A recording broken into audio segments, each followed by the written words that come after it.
Alhamdulillah nih, Saung Si Jantuk kedatangan Bang Ajis yang dulu lebih dikenal di kalangan pesilat besi sebagai Ajis Golok. Ngomong-ngomong kalau soal saung, mungkin beliau punya pandangan tersendiri. Coba Bang Ajis bisa dicerita nggak, Bang Ajis? Iya.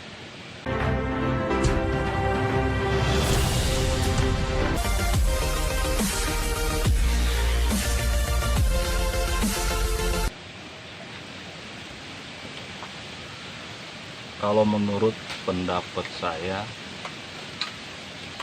pengertian tentang saung ya, Iya. dimana saya lihat saung ini udah banyak sekali berdiri khususnya DKI Jakarta. Yang tidak lebih banyak saya tahu, ini hanya sekedar ada kapur siri, bahwa saung itu di bahasa dasar dari Jawa itu suwung. Suwung itu ya ini diri kita.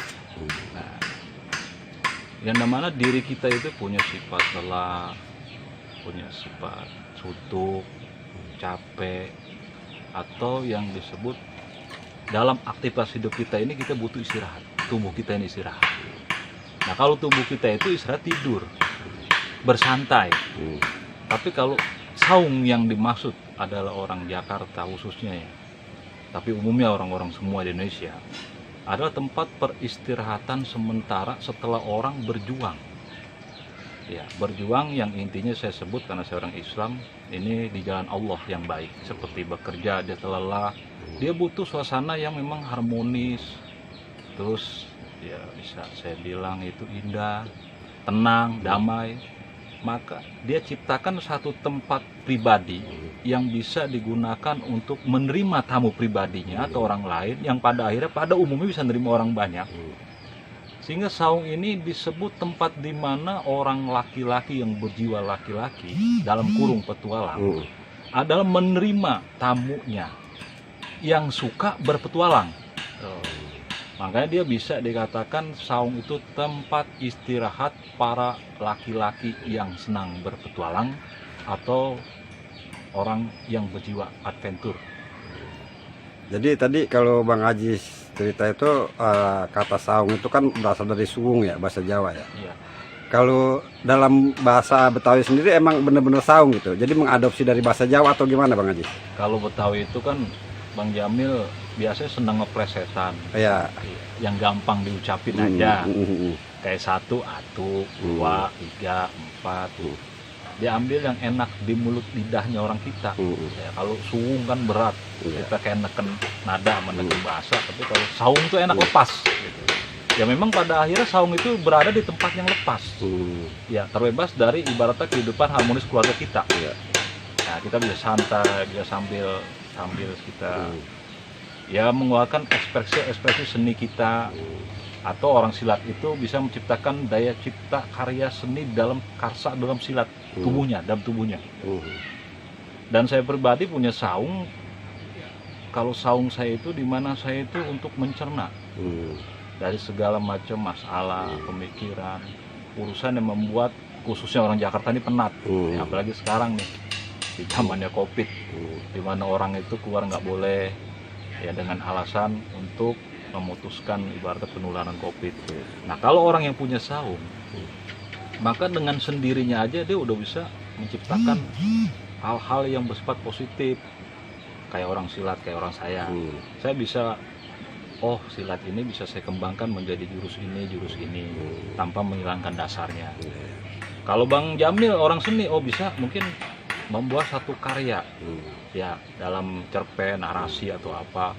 Atau mungkin hal yang lainnya seperti petani, dia bisa menciptakan satu bentuk tanaman atau tumbuhan yang lebih variatif, nggak padi aja. Nah, dia merenung dan pikir itu di saung. Ya, saya nggak bisa cerita banyak, tapi pokoknya saung itu tempat persinggahan orang-orang yang sudah capek berpetualang maksud saya. Jadi saung itu bisa juga sebagai tempat refleksi diri ya Bang Ajis ya.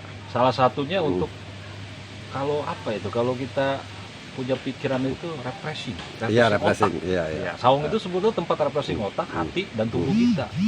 Ya, kalau orang dulu itu ya bisa kita lihat lah para pendekar, para apa. Ketika mereka berjalan jauh pasti mereka itu kalau nggak di kedai pasti di saung. Nah ini Bang Ajis, sebagai tempat refleksi diri untuk teman-teman, Saung Jantuk juga ini kan punya wacana sebagai wadah kreativitas para seniman Betawi untuk sama-sama berkarya di sini. Nah kira-kira harapan atau saran-saran dari Bang Ajis apa Bang? Ya menurut saya yang pertama itu semangat ya, dan tidak pernah putus harapan. Biasa kalau orang kita ini, kata orang itu kembang karu. Ya kalau lagi musimnya rame, kalau lagi musimnya sepi, kita nggak bicara ini. Kalau kita udah bicara semangat, ya dengan semangat ini apa aja kita bisa lakukan aktivitas, apa aja. Ya.